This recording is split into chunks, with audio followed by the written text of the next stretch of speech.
बिस्मिल्लाहिर्रहमानिर्रहीम। नून लीग वफाकी हुकूमत लेने से गुरेज़ा है और पीछे हट रही है। ये क्या तफसीलात हैं? जो पीटीआई है पेशावर हाई कोर्ट में चले गई है मखसूस नशिस्तों के लिए, वो भी तफसीलात बताएंगे।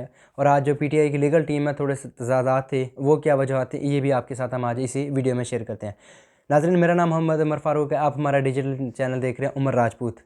नाज़रीन, सबसे पहले जो आपके साथ डिटेल शेयर करते हैं कि नून लीग वफाकी हुकूमत लेने से गुरेज़ा है। उसकी वजूहत ये हैं कि नवाज़ शरीफ ने आज एक इजलास था, उसकी सदारत की, और उसमें जो पार्टी के काफ़ी सारे जो सीनियर रहनुमा थे, जो हमें भी सोर्सेज से अभी अंदरूनी कहानी मिली है कि उसमें वो गुरेज़ा हैं कि वफाकी हुकूमत ना ली जाए और पंजाब में सादा अक्सरियत मिल गई है, पंजाब में हुकूमत बनाते हैं और जो वफाकी हुकूमत है इससे पीछे हट जाते हैं। इसकी कुछ वजूहत भी हैं, सिनेरियो भी हैं। वो वजूहत ये है कि अगर नून लीग वफाकी हुकूमत लेती है, क्योंकि उनके पास तो 79 सीट्स हैं टोटल, क्योंकि सादा अक्सरियत चाहिए, तो उस सादा अक्सरियत होती तो नवाज शरीफ साहब वज़ीर आज़म बनते।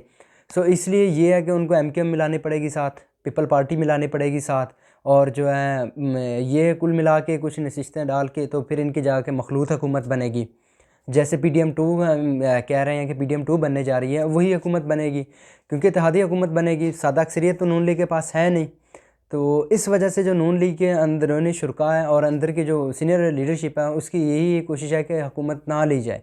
उसकी वजूहत ये है कि एक तो जो ज़रदारी साहब हैं, वो उन्होंने भी कहा है कि हम वोट देंगे और हम जाके अपोजिशन बेंचेस पे बैठेंगे।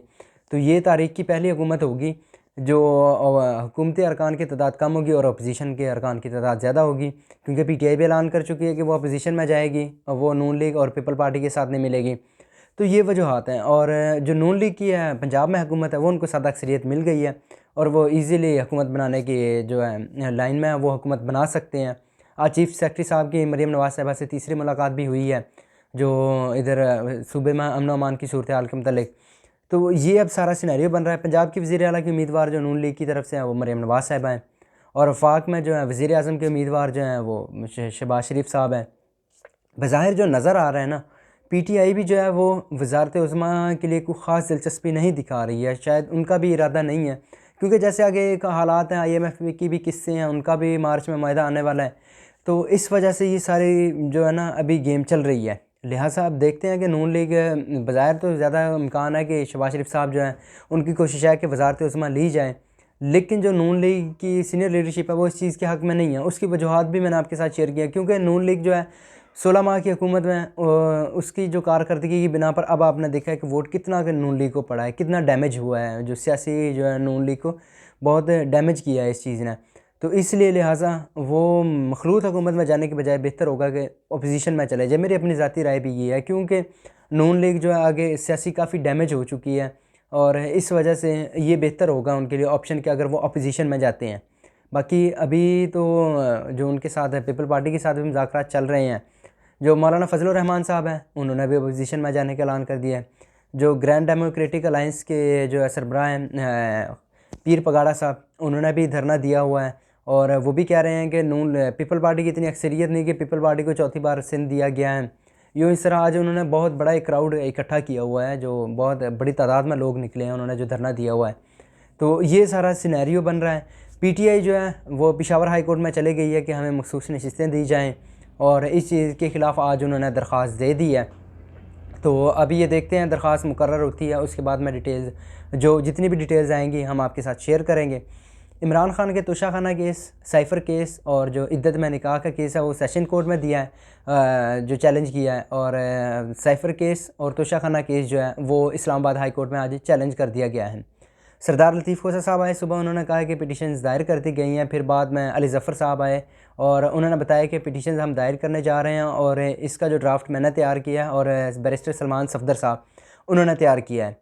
तो ये एक पीटीआई की लीगल टीम जो है उस पर भी काफ़ी ज़्यादा इस वक्त कारकुनान भी तनकीद कर रहे हैं। उसकी वजूहत भी ये हैं कि 17 दिन हो गए हैं फ़ैसला आए को, और आज जाके अपीलें दायर हो रही हैं उसके ख़िलाफ़। तो ये चीज़ है, क्योंकि एक तो उलझे भी हुए हैं, वल्लाह आलम क्या है, खौफ है, क्या चीज़ है। हम तो ये सारी मामलात हैं, और काफ़ी लेट अपीलें भी दायर हुई हैं।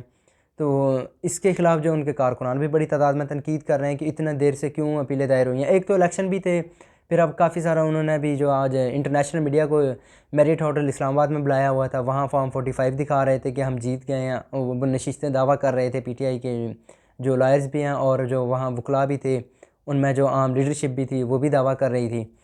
खैर ये तो अब इलेक्शन कमीशन भी तय करेगा और अदालतें तय करेगी कि सीटें बनती हैं नहीं बनती हैं। और जो फॉर्म 45 जो बकौल उनके वो जीत गए हैं। आज मरीम नवाज़ साहिबा की सॉरी जो मरीम औरंगज़ेब साहिबा और अता तारड़ साहब की भी प्रेस कॉन्फ्रेंस थी। तो ये चीज़ चल रही है अभी। इसमें जो है ना मौलाना फजलुर रहमान साहब बहुत एक अहम किरदार बन गए हैं। अब जो है सोर्सेज से ख़बर मिल रही है कि शायद नवाज शरीफ साहब भी मौलाना फजलुर रहमान साहब से मुलाकात करेंगे बहुत जल्द। तो ये भी जितनी अपडेट्स होंगी, और जो मौलाना फजलुर रहमान साहब को पैगाम ये पहुंचाया गया है कि आपने हमारा जो कॉन्टेस्ट है जो हम एहतजाज करेंगे उसमें आपने हमारे साथ शिरकत करनी है और धांधली के ख़िलाफ़ हमने एहतजाज करना है। बलूचिस्तान में तो शट डाउन हड़ताल चल रही है और हैदराबाद में भी हो रहे हैं। तो ज़ाहिर है ये तो पाकिस्तान में होता है, अक्सर जो भी इलेक्शन होता है उसमें ये तो बाद में जो हारने वाली जमातें होती है ज़्यादातर धांधली का इल्ज़ाम लगाती हैं। ये तो शुरू से भी चला आ रहा है। खैर इस बार तो फॉर्म 47 का इशू बना हुआ है कि कहते हैं जी फॉर्म 45 के मुताबिक हम जीत रहे हैं, जो औरत साहब ने फॉर्म 47 जारी किया उसमें हमें हरा दिया गया है। तो इस बार थोड़ा ये मुनफरद है। और काफ़ी सारे हमने देखा है जो आज TLP की तहरीक लबैक के उम्मीदवार भी पहुँचे हुए थे। तो वो भी इस चीज़ की गवाही दे रहे थे कि इसके मुताबिक PTI के आज़ाद उम्मीदवार जीते हैं। और हाफिज़ नईमुर रहमान साहब कराची से, उन्होंने भी ये सीट छोड़ दी थी कि ये क्या करके मैं धांधली का मैंडेट नहीं लूँगा, मैं अपनी सादा अक्सरियत लूँगा। तो इस बार ये मुनफरद एक चीज़ हो रही है कि जो हारने वाले हैं वो भी कह रहे हैं कि जो जिसको हराया गया, ये जो PTI का जो आज़ाद उम्मीदवार हारा है वो जीत रहा था, वो इस पोजीशन पे था। तो इस बार ये एक मुनफरद चीज़ हो रही है। उम्मीद करते हैं आपको हमारी वीडियो अच्छी लगी होगी। तो अल्लाह हाफ़िज़, और इंशाल्लाह नेक्स्ट डिटेल जैसे ही आते हैं हम फर्दर आपके साथ वो भी शेयर करते हैं। अल्लाह हाफ़िज़।